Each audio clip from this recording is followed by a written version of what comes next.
Eh bien, sachez-le, dans un premier temps, je suis très content de vous retrouver aujourd'hui pour une nouvelle vidéo en lien avec l'univers Marvel. Tu as lu le titre, donc c'est plus en lien même avec Avengers Secret Wars. Petit logo à l'appui, qui fait bien évidemment toujours plaisir. Je vous rappelle que quand même ce film est censé être Avengers 6. Je pars toujours du principe qu'il sera partagé en deux parties. En tout cas, je trouverais ça plus cohérent d'un point de vue financier. Ça ferait 2 fois plus d'argent. Et du coup, pour rappel, ce film sort en mai 2027. Et aujourd'hui, pour rajouter un petit peu de contexte, on est sur une vidéo théorie qui est à mon plus grand désarroi, parce que j'aurais tellement aimé avoir cette idée-là, mais qui a été trouvée, non pas par moi, mais par Clarkson Flux. Et je la remercie grandement, vous l'avez déjà vu sur une vidéo possiblement, peut-être que vous ne l'avez pas vue, mais je vous inviterai à aller la voir si vous en avez envie, sur Avatar, le dernier maître de l'air, notamment par rapport à la comparaison entre la série live action et ce qu'on pouvait attendre en ayant vu l'animé. N'hésitez pas, c'était hyper intéressant et je la remercie encore une fois grandement. Mais sachez que c'est elle qui a eu l'idée de cette théorie, parce que on se parlait par rapport à Avengers The Secret Wars, on parlait de l'univers Marvel dans sa globalité, moi je lui faisais part de mes petites théories, et Vlatipa, qu'elle me propose une idée qui est très intéressante, et aussi, en vrai, qui a de fortes connexions avec l'univers d'Avatar, et notamment la légende de Korra. On va y venir. En tout cas, avant de parler de tout ça, on va établir un petit peu de contexte. Secret Wars, qu'est-ce que c'est ? C'est tout simplement un arc de comics où il va y avoir donc des incursions, donc des terres, des réalités différentes qui vont s'entrechoquer, et pour sauver un maximum de gens, nous avons le Docteur Fatalis qui va se dire « Bon, on va récupérer telle terre, je ne sais même plus comment parler, mais en gros, on va récupérer plusieurs terres différentes, et on va les mettre sur une seule et même terre, qui, je crois, est appelée le Battle World. » Et donc, on a cet univers-là qui est, entre guillemets, l'univers qui va être sauvé et qui va sauver le maximum de gens. Ce qui fait que, par exemple, on sait qu'il va y avoir un film 4 fantastique qui n'est pas dans le même univers que le nôtre, hein, puisqu'on est dans un univers qui semble être un petit peu rétro-futuriste, avec des personnages qu'on n'a jamais évoqués du côté de notre univers à nous. Et ce qui va être intéressant, ça sera de se dire que cet univers-là, il va arriver dans l'univers du MCU parce qu'il y aurait eu, donc, Avengers Secret Wars. Donc on sait qu'il y a toute cette volonté de développer un petit peu Secret Wars comme étant la fin d'un arc et le début d'un nouveau, parce qu'on va dire au revoir à beaucoup de personnages, notamment, je pense, Hugh Jackman dans le rôle de Wolverine, Patrick Stewart dans le rôle du professeur Xavier, peut-être Ian McKellen dans le rôle de Magneto, bref. Pas mal d'acteurs qu'on n'avait pas vus depuis longtemps qui reviennent au fur et à mesure, je pense, pour ce moment précis, et après on partira sur toute autre chose avec donc ce Battle World et, je suppose, la Mutant Saga. Sauf que, en ayant eu du coup la Infinity Saga où on avait donc des pierres de l'infini, en ayant eu actuellement la Multiverse Saga avec un petit peu de multivers, très compliqué à comprendre, mais on a du multivers. Après on sait qu'il y a les mutants qui vont arriver, sauf que les mutants, on les a déjà. Et on en a déjà eu, on sait que Namor est un mutant, on le sait par rapport à Black Panther Wakanda Forever.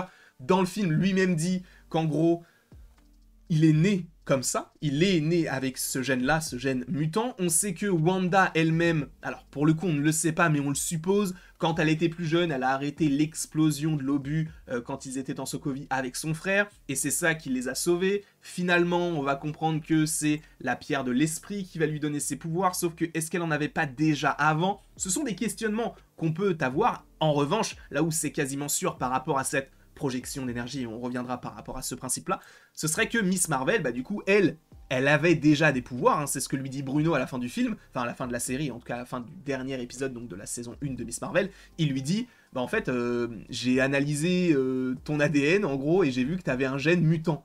Et après, t'entends le petit... la petite musique d'X-Men, je la fais trop bien, vous avez vu ? Et donc, on suppose, on comprend que ce sont les bracelets qui ont révélé ce gène mutant qu'elle avait déjà en elle. Sauf qu'on sait, on peut supposer que il y a des millions et des millions de gens dans notre univers qui ont ce gène mutant. Peut-être que toi, là, peut-être... je sais pas la photo que je voulais mettre, mais toi, là, peut-être que tu t'appelles Jean Thomas. Toi tu as le gène mutant. Sauf que pour le révéler, ce gène mutant, on a vu, notamment par rapport à Wanda, qu'il fallait une projection d'énergie due à la pierre de l'esprit. On a vu qu'avec Captain Marvel, Miss Marvel, pardon, il y avait ce bracelet qui avait révélé son gène mutant, et pareil, une projection d'énergie qui, boum, le petit jeune, il a fait « Hop, salut, c'est moi, bah là, maintenant, t'as des pouvoirs. » Je ne sais pas. Peut-être que c'est véritablement ça, et de toute manière, ça a été prouvé que pour Kamala, c'est ça. Pour Wanda, on sait que c'est la pierre de l'esprit, mais on sait qu'elle avait déjà des pouvoirs en elle, donc ça a peut-être réveillé donc son gène mutant. On sait d'ailleurs que dans certains comics, Wanda est bel et bien une mutante, tout comme Pietro. Mais, en tout cas, ça montre que dans notre univers, on a déjà des mutants. Donc tu vas me dire, mais on sait déjà qu'il y a des mutants dans notre univers, qu'est-ce que ça va rajouter? Eh bien, on ne les a pas, eux. Parce que oui, on a Wolverine, notamment dans Deadpool et Wolverine. Je ne pense pas que l'acteur donc reviendrait après Secret Wars, sauf que c'est bien beau de faire un film sur les mutants, mais il faut faire un film sur les X-Men. Et ça risque d'être compliqué, par exemple, de tous les avoir eux, Patrick Stewart, Ian McKellen, par exemple, James McAvoy, bref, tous ces acteurs-là qui ont déjà joué des X-Men, à mon sens, ils vont tous être remplacés par d'autres acteurs. Je vous rappelle quand même qu'il y a une théorie qui dit, enfin une grosse rumeur plutôt, qui dirait que, en gros, on est le film X-Men, qui donc développerait de nouveaux personnages avec de nouveaux acteurs, donc une nouvelle génération, sauf qu'elle ne ferait pas partie de l'univers du MCU tel qu'on le connaît, comme le film des 4 Fantastiques, et qu'après, avec le film Avengers The Secret Wars, tout va se mettre sur la même terre, et c'est comme ça qu'on va développer tout ça. Sauf que, si les mutants sont déjà les X-Men, etc., et qu'on a déjà cet aspect-là, est-ce que ces mutants-là, donc cette nouvelle génération, ne pourraient pas aider des personnages comme Kamala? Parce qu'en fait, le truc, c'est que, selon la théorie, c'est que Avengers The Secret Wars, avec ce côté d'incursion, va en fait être une sorte de mini Big Bang et va être une projection d'énergie dans toutes ces différentes réalités, notamment la nôtre, qui va faire en sorte que ça va révéler le gène mutant dans des personnes qui n'avaient pas de pouvoir à l'époque. Je sais pas si tu vois ce que je veux dire.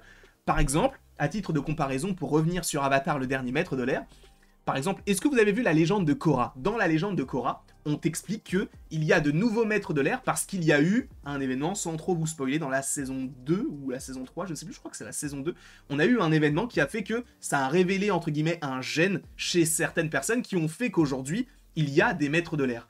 Peut-être que ce sera la même chose avec ces incursions, que ça va réveiller des gènes dans des personnes, entre guillemets, lambda comme nous, et que boum, maintenant, je peux faire une petite flamme sur mon pouce comme la torche. C'est possible. Et que ce principe de mutants, X-Men, etc., eh bien les mutants qui soient dans notre univers aillent directement du côté de l'école de Charles Xavier pour apprendre à maîtriser tout ça.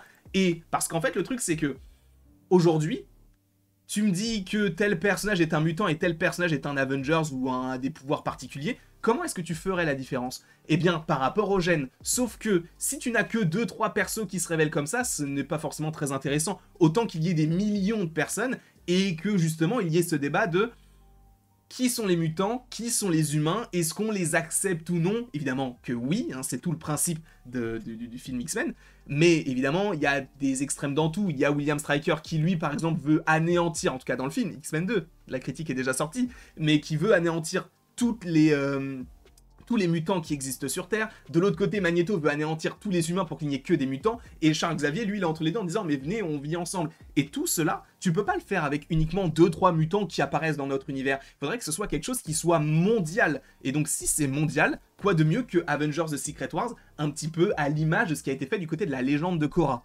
Avec, donc, cette projection qui va faire en sorte que, boum, waouh, j'ai le pouvoir des maîtres de l'air.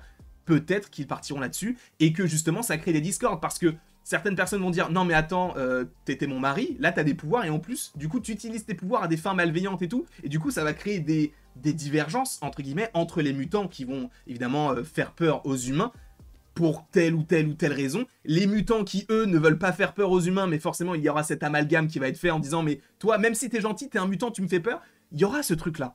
Et je pense qu'ils vont le développer parce que c'est aussi le principe même des X-Men de se dire « Mais comment est-ce que vous nous acceptez pas ?» C'est ça le truc, alors qu'on n'a rien fait du tout.